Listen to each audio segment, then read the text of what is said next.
Well, here's our little guys. This is my little Texas clearbody hen whose leg is slowly healing. And I put her in here to give them someone normal to show them what to eat, especially because chick number one, the little blue guy down there that's sitting near her, needs a grown-up parakeet to show him how to eat, because he's got a will to live big time. He's going to learn how to eat if it kills him. The one thing is I don't think he's drinking enough, so I don't try and feed him anymore because he eats his millet, but I've started giving him electrolyte solution with a little calcium in it to support him while he's learning how to do this on his own. His little brother sitting behind him has gone to town.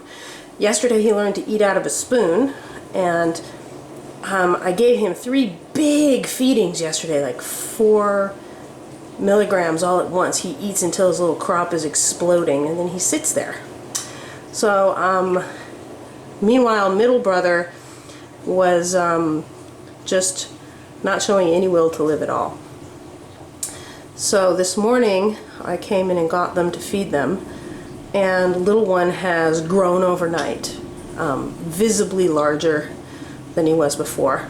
Big one is, biggest brother is figuring this out, and what I've discovered today is I'm feeding little one every 2 hours massive amounts of food. So where I was thinking that I was supporting the middle one along and getting some kind of reasonable amount of food down him, I really wasn't. And he just had no will to live at all. He would just stand there and do absolutely nothing. He wasn't following the bigger birds around to try and figure out how to eat. He wasn't interested in me feeding him. He just was a little bird that did not want to live in a world where there was no mommy. So I went ahead and put him down, because enough suffering is enough. But these two have both got a good strong will to live. I'm confident that they're gonna make it, and this little blue one is starting to follow around my Texas clearbody girl here to learn the ropes. He's gonna make it. He's a tough little cookie. I'll just keep giving him water until he figures out how to drink it himself, and he should be fine. And the little one, I am amazed at how much bigger he was this morning than he was yesterday. So clearly he's on the right track too. So that's where we are. These two, I think, are going to make it because they want to make it. And my little Texas clearbody her leg is healing. You see how she's holding on to that thing with both feet? It's taken a long time. I'm sure that she broke a bone, and that's why it's taken so long to heal, but she's finally healing up and will be ready to go outside when these two are ready to go outside, I think. I don't want to put her out. She looks really good, but I don't want to put her out too soon because the fracture is probably just healed and not terribly strong, so we're going to keep them in for a little while longer. And the only others in here are Scruffy and Laurel, and that is their giant baby, one of their giant babies.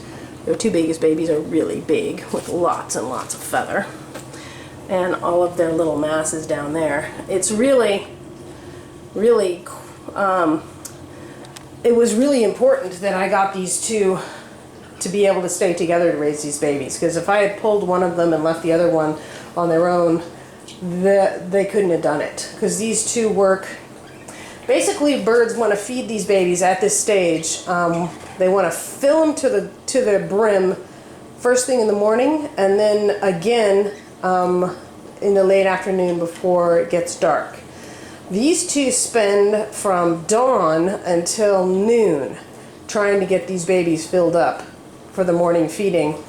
And then they start up again around 3 or 4 in the afternoon, and they keep going until bedtime, trying to fill them up again. So they are working their you-know-whats off, and I really kind of think that I have found the maximum workable amount of babies. These two are both really good parents, and 5 babies is all they can do. Now I know regular pet parakeets can easily do more than that, but I'm finding that these birds have been altered so much from their original form that we can't measure them by the same standards that we measure little parakeets. One of the reasons I know that is because I have a pair of regular parakeets that are active breeders and out in my shed with all of these guys. And things are very different for them. So I've learned a few things this breeding period that I wanted to share with you.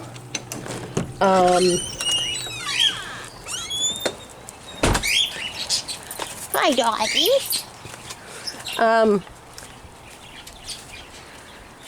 So I've always been kind of mystified about why birds would reject all of their old babies and reset to lay new babies when the old babies are just going to die without them.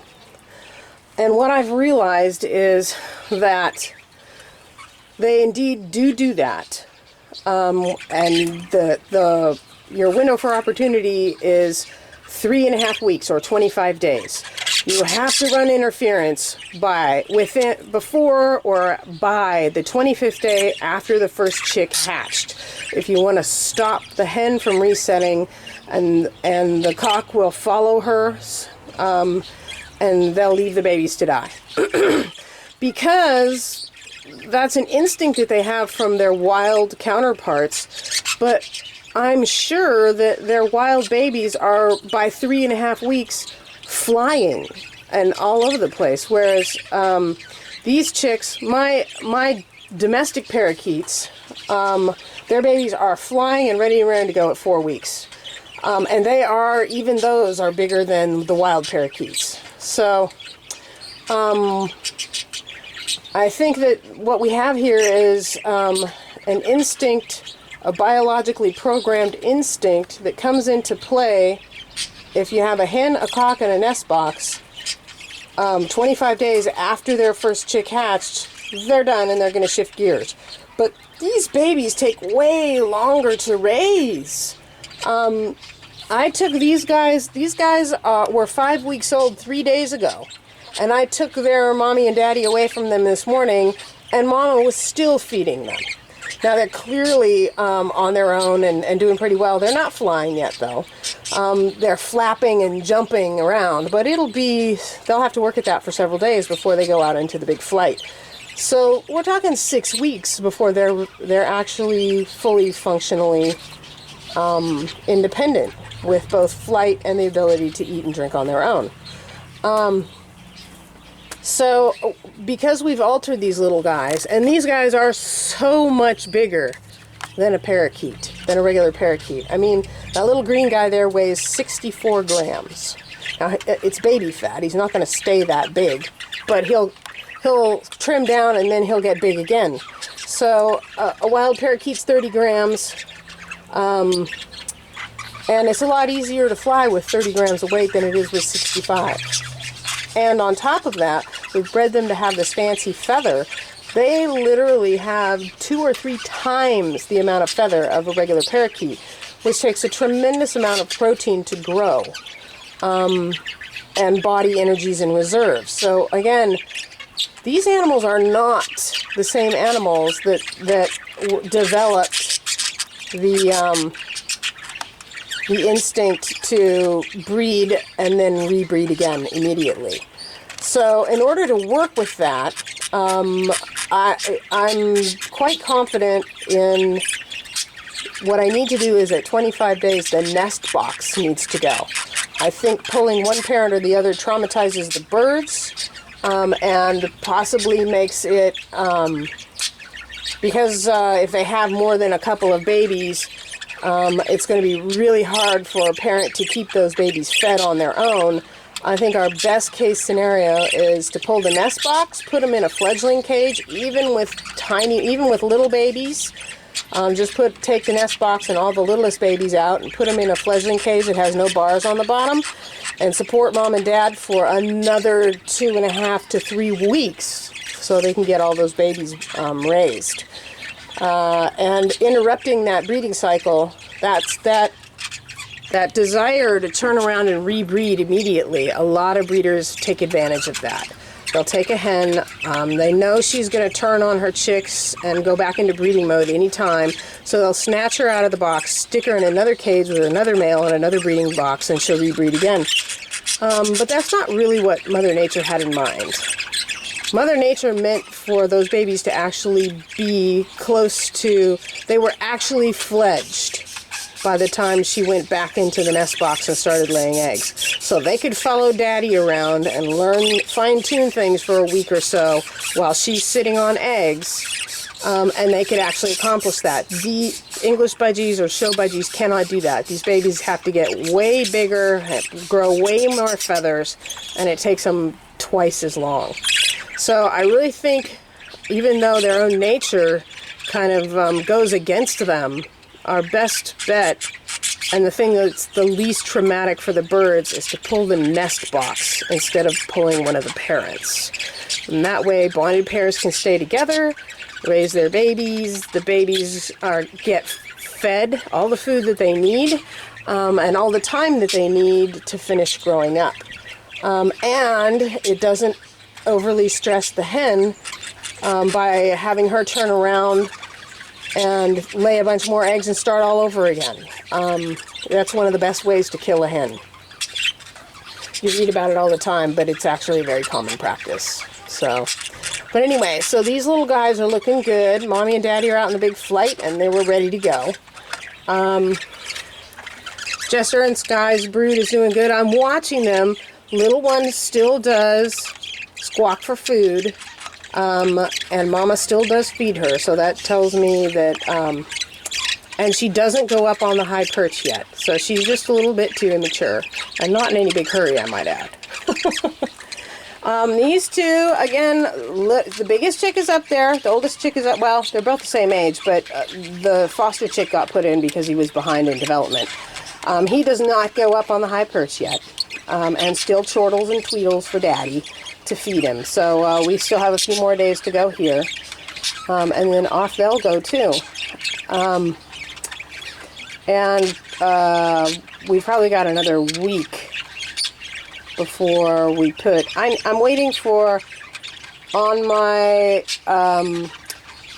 fledgling cages, because my breeder cages do not have bars on the bottom that I cannot take off. This works if you don't have babies that want to scrunch into a corner and pretend like they're in a nest. They couldn't do that in this cage. So they'll spend, a week or so inside. And the reason I'm bringing them in is because I'm pulling babies out of the nest that haven't got their feathers in yet. And they wouldn't be able to tolerate the cold without the nest and without being able to cluster together. So I take them inside until the littlest baby has a feather covering.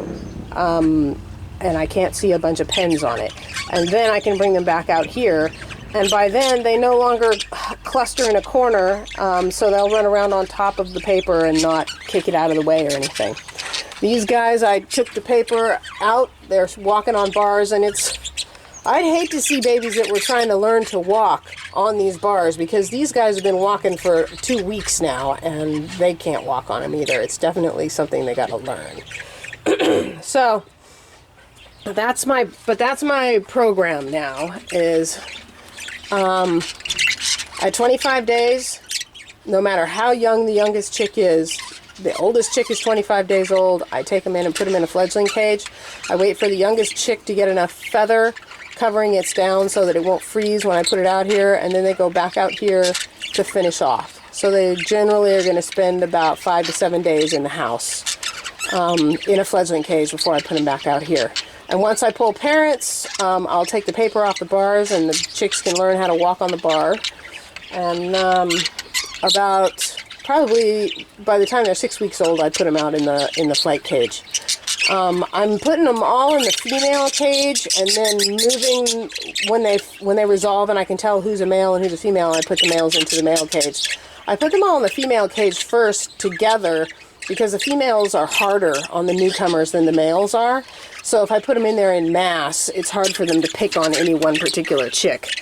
And they integrate more gently. And then when I put them in the male cage, the males are like, they don't care. They're just more easygoing creatures. So that's it. I think that's, what I've established through this breeding season. So while we're out here, let's take a look and see if we got any more babies here. This is Stratus and Marine. Any more babies in there, Miss Lake? Not yet. 2 babies, 4 eggs. She's due for another one to hatch today, I think, but it might not happen until the middle of the night. And there's Kobe. Let's see what Coco's doing. Coco's getting pretty close to her first hatch day. Oh, one of those eggs has bits missing off of it. Okay, she's getting, I think her first hatch day is tomorrow, but maybe that's the first one. It's weird though, because the membrane is all still in place, but the shell is missing. That's weird. Is it hatching? I think it's hatching. Yeah, it is.